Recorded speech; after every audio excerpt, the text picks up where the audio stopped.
On the 5th of October, 1907, a man stood on the corner of Fifth Avenue and 59th Street in Manhattan and watched the final piece of scaffolding come down from the building that would bear his name. The air was cool. The leaves in Central Park across the street had begun to turn. The marble gleamed white in the afternoon light, every cornice sharp, every window perfectly aligned. 18 stories of French Renaissance grandeur, occupying an entire city block. The Plaza Hotel. It was, by every measure, complete. And yet, in that moment of triumph, something had already begun that could never be stopped. The building was designed to suggest permanence. Limestone and brick, bronze and marble, imported tile and hand-carved wood.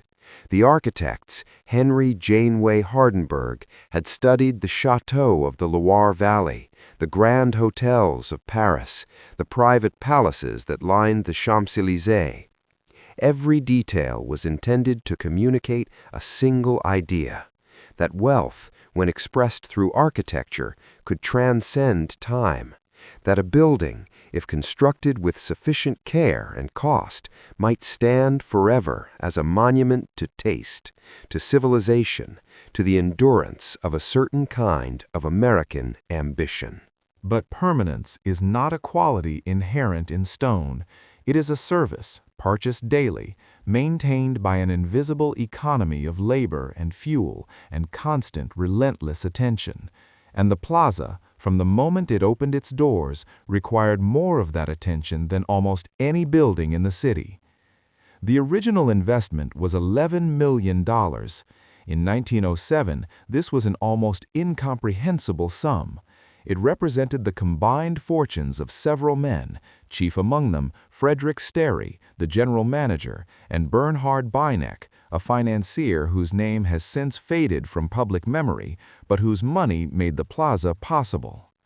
They had looked at the corner of Fifth Avenue and Central Park South and seen not just land, but position, geography as destiny. The hotel would anchor the southern edge of the park, visible from every carriage that circled the loop, accessible to the Vanderbilts and Astors and Whitneys, whose mansions lined Fifth Avenue to the north. It would be the place where European royalty stayed when visiting New York, where society weddings were held, where power, in its most refined and decorative form, came to be seen.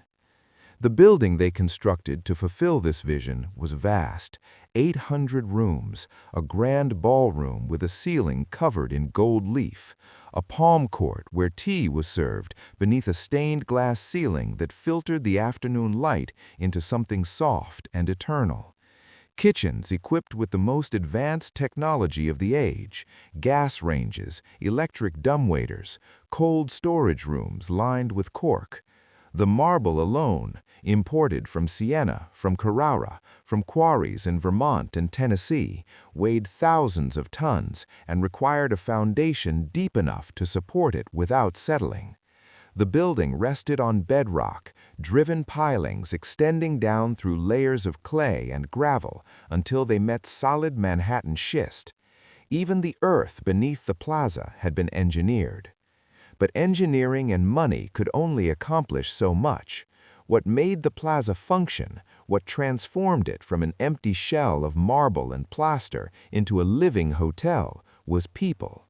Hundreds of them, men and women who arrived before dawn and left after midnight, who scrubbed floors and polished brass and carried luggage and prepared meals and changed linens and stoked furnaces and operated elevators and answered telephones and smiled, always smiled, at guests who rarely looked at their faces. The staff quarters were on the upper floors, tucked beneath the mansard roof where the ceilings sloped and the windows were small. Narrow rooms, 2 or 3 workers to a bed, in shifts. The heat in summer was unbearable. The cold in winter seeped through the walls. These rooms were not designed with the same care as the guest suites below. There was no marble here, no gold leaf, just plaster and iron bed frames, and a single shared bathroom at the end of each hall. The workers were immigrants mostly, Irish, Italian, German, Polish. They had come to New York with the same dream as everyone else, and they had found work at the Plaza because the Plaza was always hiring. Turnover was constant, the hours were long, the pay was modest, but the hotel had a reputation, and a position there, even in the laundry or the kitchens, carried a certain dignity. You worked at the Plaza. You were part of something grand. In the early years, the hotel was profitable. The rooms were full. The restaurant was booked weeks in advance. Society columnists wrote about the gowns worn to dinner, the orchestras that played in the ballroom, the famous guests who arrived in private rail cars and stayed for months at a time. The Plaza became almost immediately what its investors had hoped, a symbol, not just of luxury, but of a particular vision of American life, one in which elegance and refinement were not European imports, but native achievements, expressions of a young country's confidence And in yet, its own beneath future. the surface, the costs were accumulating. The building consumed coal at a staggering rate, 50 tons a day in winter, delivered by wagon from the rail yards, shoveled by hand into the basement furnaces. The boilers required constant monitoring. If the fires went out, the pipes froze. If the pressure built too high, the system could rupture, flooding the lower floors with scalding water. The chief engineer lived in a small apartment adjacent to the boiler room, and he was on call 24 hours a day. His job was not glamorous, but it was essential. Without him, the Plaza could not exist. The same was true of the plumbers, the electricians, the carpenters who maintained the woodwork, and the masons who repaired the stonework, and the painters who retouched the walls, and the roofers who patched the leaks that appeared inevitably every spring. The building was always breaking down in small ways. A pipe corroded, a wire frayed, a window seal failed. Each repair was minor, easily fixed, but there were hundreds of them, constantly, and the cost of addressing them never appeared in the advertisements or the society pages. It was invisible, a line item in a ledger that grew longer every year. By 1920, the Plaza had changed hands twice.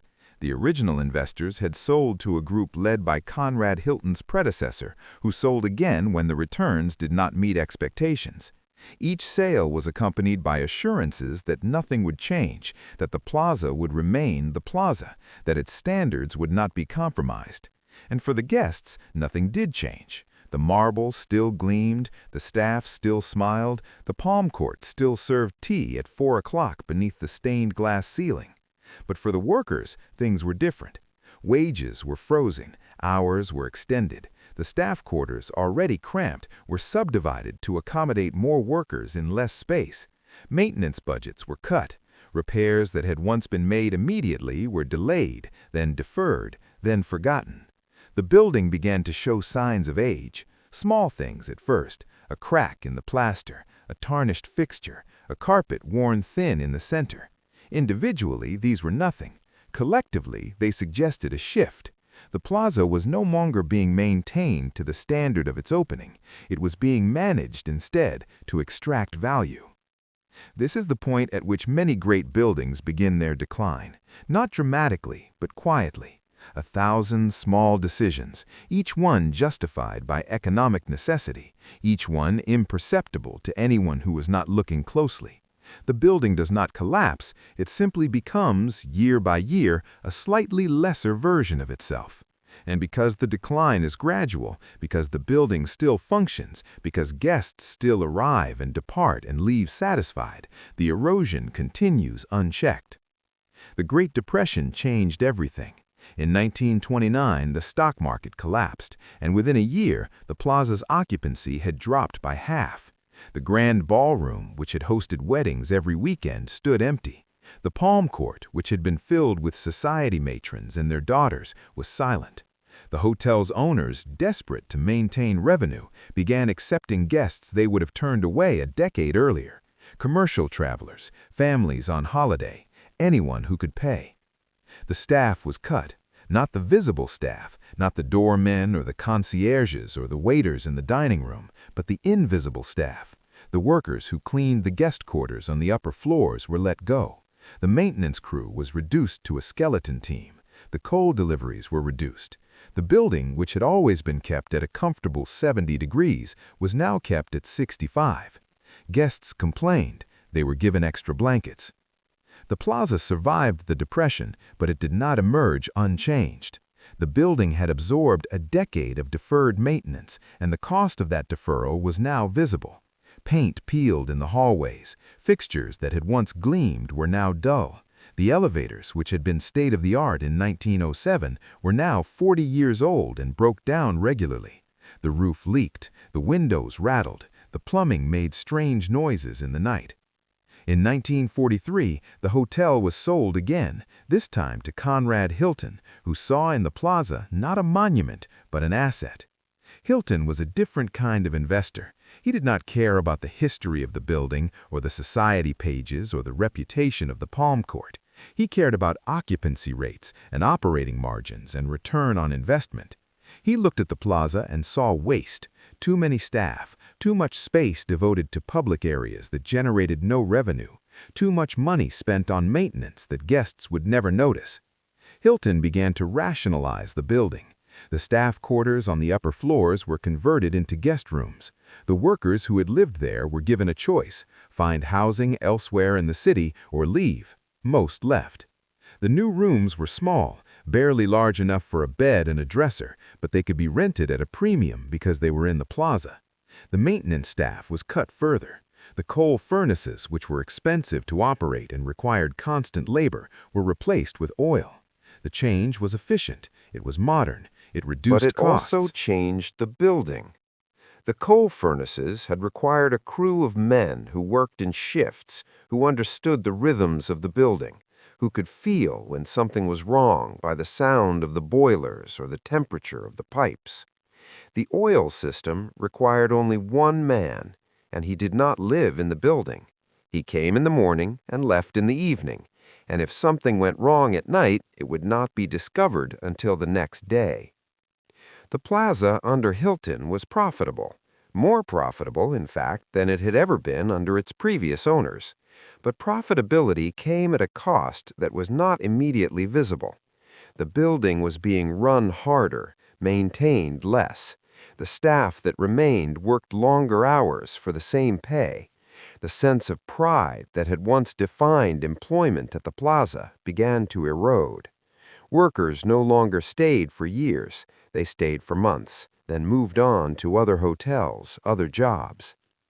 The institutional knowledge that had kept the building functioning, the understanding of its quirks, its vulnerabilities, the small repairs that prevented large failures, was lost. By the 1960s, the plaza was no longer the hotel it had been. It was still grand, still famous, still a landmark. Tourists came to see it. Films were shot in its lobbies. Celebrities stayed in its suites. But those who had known the building in its earlier incarnations could see the difference. The marble was dull. The brass needed polishing. The carpets were threadbare. The staff, once trained to anticipate every need, now seemed harried, distracted. The building was tired. In 1975, Hilton sold the plaza. The new owners promised restoration. They hired architects to study the building, engineers to assess its systems, historians to catalog its original features. They spent millions on renovations. The marble was cleaned, the brass was polished, the carpets were replaced, the guest rooms were updated with modern amenities, televisions, air conditioning, private bathrooms with heated floors. The building, they announced, had been restored to its original glory. But restoration is not the same as preservation. What had been restored was the appearance of the plaza, the surface. The systems beneath, the plumbing, the electrical, the structural supports, were patched, updated where necessary, but not replaced. The building was 70 years old, its bones were aging, and no amount of marble polish could change that. The truth about buildings like the plaza is that they require not just money, but a specific kind of attention. They require people who understand them, who know their history, who can recognize the difference between a cosmetic problem and a structural one. They require institutions willing to invest not for immediate return, but for long-term survival. And they require a culture that values preservation over profit, continuity over change. By the end of the 20th century, that culture was disappearing. The plaza had become, like so many landmarks, a luxury brand. It was bought and sold by investors who saw it as a portfolio asset, a property to be leveraged, a name to be licensed. The building itself, the physical structure on Fifth Avenue, was almost incidental. What mattered was the brand. And brands can be maintained with far less investment than buildings.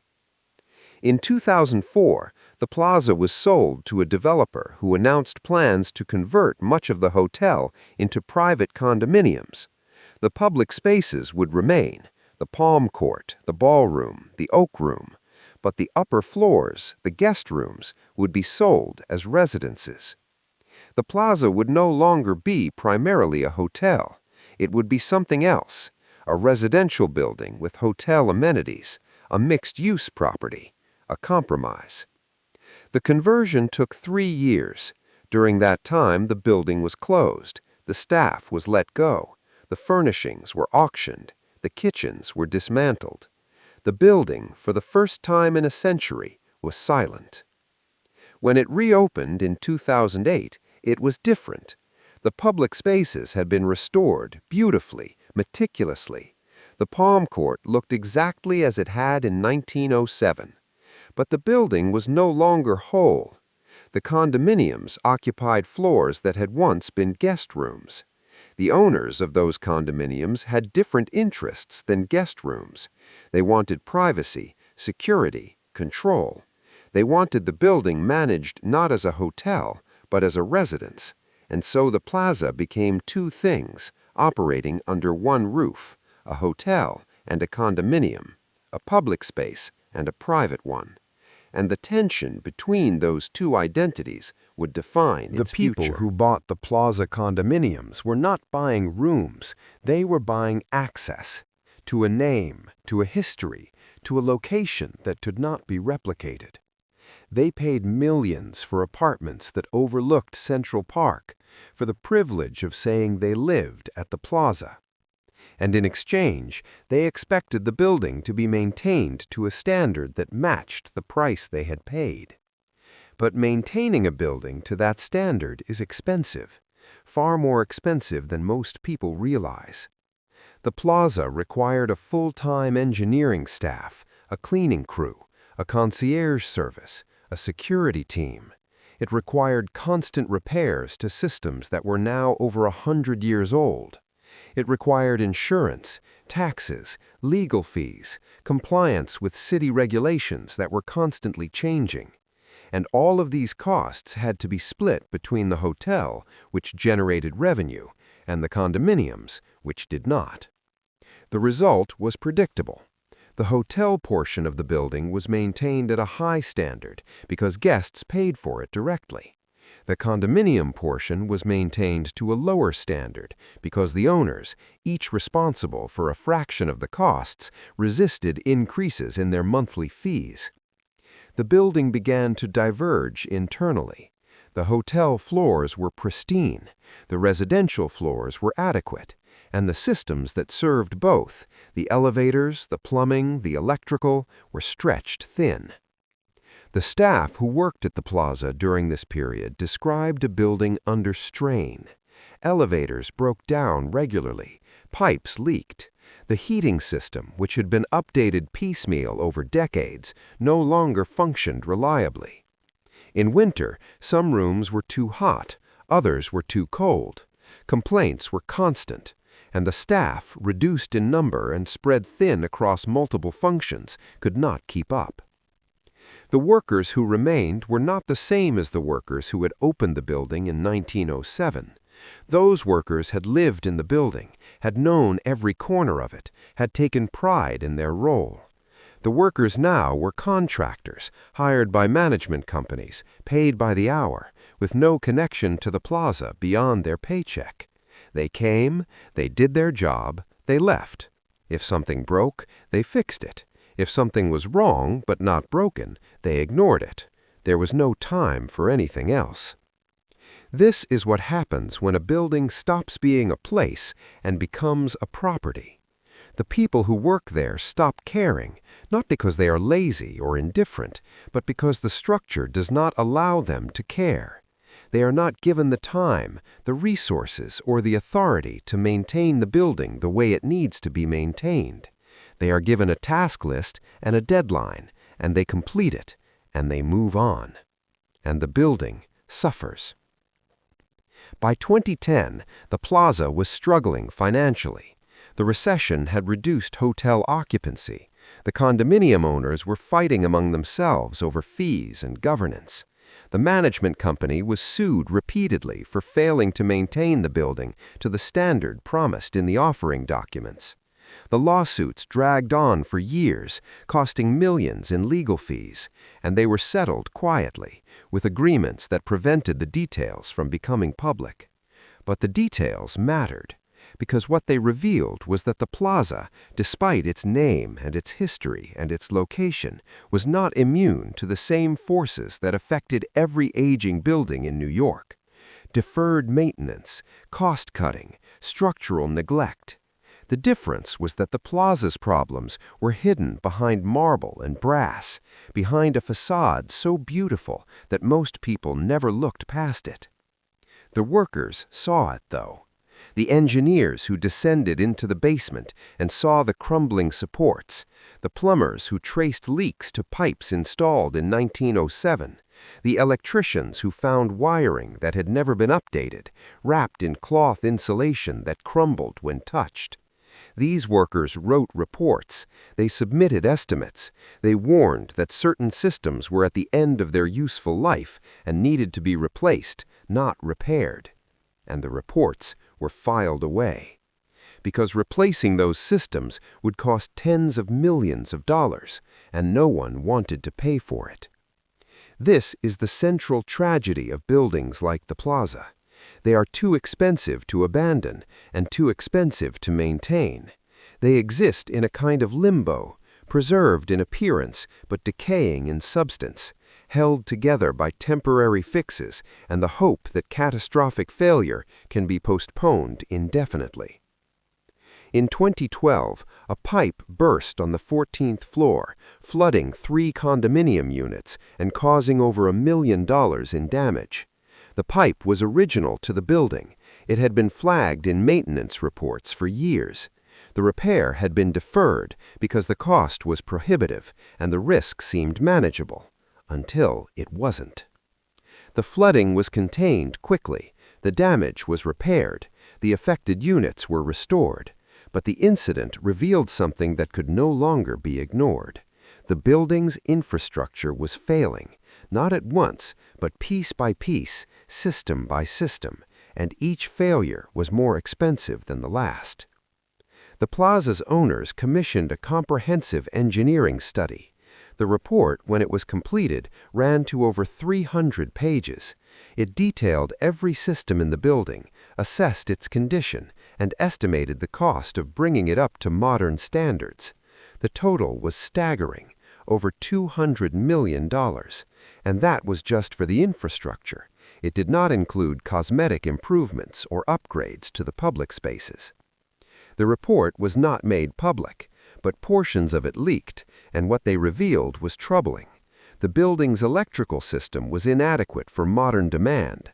The plumbing was corroded. The HVAC system was inefficient and unreliable. The facade, though beautiful, had areas where the stone was cracking and the mortar was deteriorating. The roof needed to be replaced. The elevators needed to be replaced. The fire suppression system needed to be upgraded to meet current codes. In short, the plaza needed a complete overhaul, not a restoration, but a rebuilding. And the cost of that rebuilding was more than the building could generate in revenue over any reasonable time frame. This is the moment when many buildings are lost, not to demolition, but to managed decline. The owners decide that the cost of preservation exceeds the value of the asset, and they allow the building to deteriorate until it can be justified as a teardown. It happens slowly, over decades, and it is invisible to anyone who is looking for it. The building remains standing, it remains occupied, but it is no longer being maintained. It is being harvested. The plaza did not reach that point, but it came close. In 2014, the hotel portion of the building was sold again, this time to a group of investors from Qatar. The new owners announced a commitment to preservation.